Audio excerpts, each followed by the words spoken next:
All right, friends, I promised I wasn't going to make these long videos like last year. Last year they were 30 minutes each, and I'm like, who wants to watch 30 minutes worth of me? Oh man, I give my wife a headache. Imagine she's been married to me for 23 years. So I don't expect you guys to listen to me for 30 minutes. So I want to try to round it down to maybe 10, 15. I know my intro was about 9 minutes right there, but one thing I just wanted to talk about, let's call it a highlight of my year. And I'm going to say it was really neat, but it was not really neat at the same time. And you're going to say, what does that mean? So the best way to explain this is I got a phone call from a fellow detectorist. I like to call him a friend of mine, Chris Delat. And he said, I have a proposition for you. And I said, yeah, what's up? I said, what's going on? And he said, I got a phone call from a retired police officer who works on cold cases. And he said, they are working currently on a cold case. And it was about an hour and a bit away from me. And it's a girl disappeared in 1967, a 10-year-old girl. And they think they have a lead on where she is. And they had contacted Chris and asked him if he could put together a team of people to go metal detect this forest. And what we're going to do is detect, and you get a good signal, or any signal really. And they gave us a big pile of flags, and you slap the flag in the ground. We don't dig it. The forensics team comes around and digs up all the flags. So we went. It was Chris Delat, his father Albert, a wonderful man by the way as well. Father-son team. And you want to talk about two of the nicest people in the hobby, Chris and Albert Delat. All right, I'll say that right now. Get it off my chest. These two guys are mint. All right, check them out on Facebook. Niagara Relic Hunter is Chris Delat's page on YouTube. Check him out, man. This guy is just such a great human being. And of course, we invited out the Bradford Beeper as well. So, we showed up there, and it was, and by the way, I never talked about this during the year. I never put it in any videos. I never showed any photos. Because the bottom line is it was not for my glory. I was not trying to profit or be glorified off of somebody else's misfortune. Was not my intention by any means. So we went out there and we met up, and it's funny because that was the first time I ever met Chris and his dad, and we kept saying over the phone, I'd love to meet on better conditions than what we were going to meet for the first time, essentially trying to look for a missing girl's body. But we met, nice guys. We went to the location, and we spent probably, I'd say, about 2.5 hours detecting this. It's a small area of cedar forest, and we detected it. Got a ton of hits in there. Holy mackerel! I don't know how many were bottle caps or whatever, but there was a ton of hits. And so we when we were done, the investigator, or the retired police officer, said, hey, why don't you guys stick around to see something that's going to be really it's life-changing. He said, we're bringing the cadaver dog, and the cadaver dog is going to run around the field here, run around the forest. And so we did. And while we were detecting, I had my reservations. There was one spot kept making me feel sick to my stomach. It was along a rock wall. And I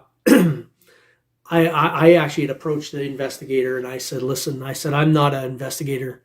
I said, I'm just a detectorist. I said, but every time I walk over to that area over there, I feel sick to my stomach. I really do. I said, just the way the ground looks, the way there's like rocks had been knocked off the wall, and it was kind of made a semicircle in the ground formation. And it looks like, I don't know, it just didn't sit right with me. It looked like something had been tampered there. And you just get a sense, see the spidey senses start going. And So he said, interesting. He said, okay, well, he said, let's see when the cadaver dog shows up and what happens. And when the cadaver dog showed up and they let it go, and this dog was like a high on crack speed. It was running around crazy, back and forth, going all over the place, up on the wall, rock wall, down, all through everywhere. It was crazy. Like the thing, I thought it was like the batteries were malfunctioning on this dog or something. All of a sudden it ran by where I had talked about along the rock wall, and it ran full speed and it stopped and it sat down right where I said. So I was a little bit, when the dog sat down, I felt this feeling of maybe there could be closure coming. But at the same time, I felt really sick to my stomach. Like, why did I feel that way about that spot? And the cadaver dog sat down there. Something didn't sit right with me. So anyways, I looked over at the investigator, and the investigator looked at me, the retired police officer, and he never said a word. He just gave me a nod from across the forest. He just nodded to me like that. And I guess it was about 10 minutes later when I was able to go around and talk to him. He said, I didn't want to say anything to you when you asked me about that. He said, but I had a cadaver dog out here last week, and the cadaver dog sat exactly where you asked me about. And that was really, it was bizarre. It was like bittersweet, but made me feel sick. It was really emotional, man. Like I got really choked up. Cause I was hoping, some of the family members were there, and they're in their 60s, 65, whatever now. And their family, the brother was there, and it was just, it was really emotional, man. And, so the forensics team came in and they were starting to dig there. And I guess at the end of the day, the results they got was, I believe they got some DNA from there. And I think they had found a bone fragment from a finger, but that was it. Which the retired police officer believes that either the body was, moved, by the killer, or animals had got to the body and dragged it away over time or something like that. And so yeah, we don't know. That was the last I'd ever heard. I guess it's not my job to find out results and stuff. I guess it's our job to go in and just detect, and that's what they ask us to do: detect, get the hits, put the flags in, and we've done our job. But I can tell you this, we walked away from there feeling proud about what we did, at least our part in what we were doing. And I can tell you this, folks, if you ever, here's how I'm going to close this off. If you ever get the chance to be a part of something like that, do it. Don't say, oh, that's morbid, I can't do that.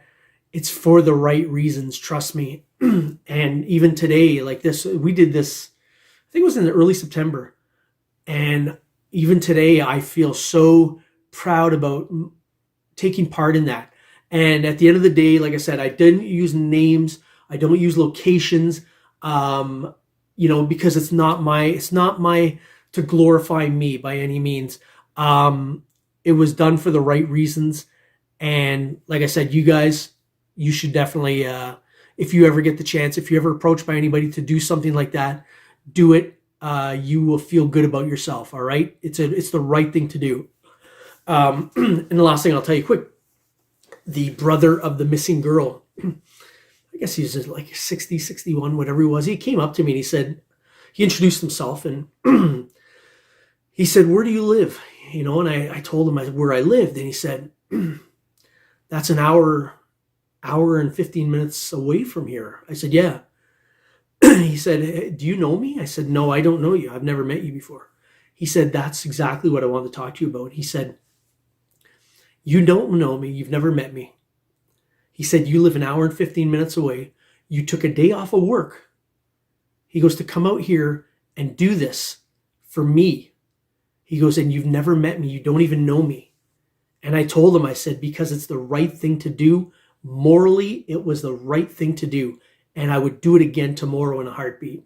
And he shook my hand and he said, thank you so much. Folks, that's all I can say. You need, if you ever get the chance to do that, all right? Help out in a cold case, man. It will make you feel so much better. Feel like you've done something good in the world, man. All right? That's how I'm going to end it. Pop Can Dan signing off. Folks, I'm not sure what the next video is going to bring, but it'll be some fun stuff anyways, all right? I know this was a little somber, but I wanted to get this off my chest because it was definitely, for me, like I said, the highlight of my detecting year for sure. Even though it sounded really morbid, it really was. And it meant a lot to me, and it was the right thing to do. We're out of here, folks.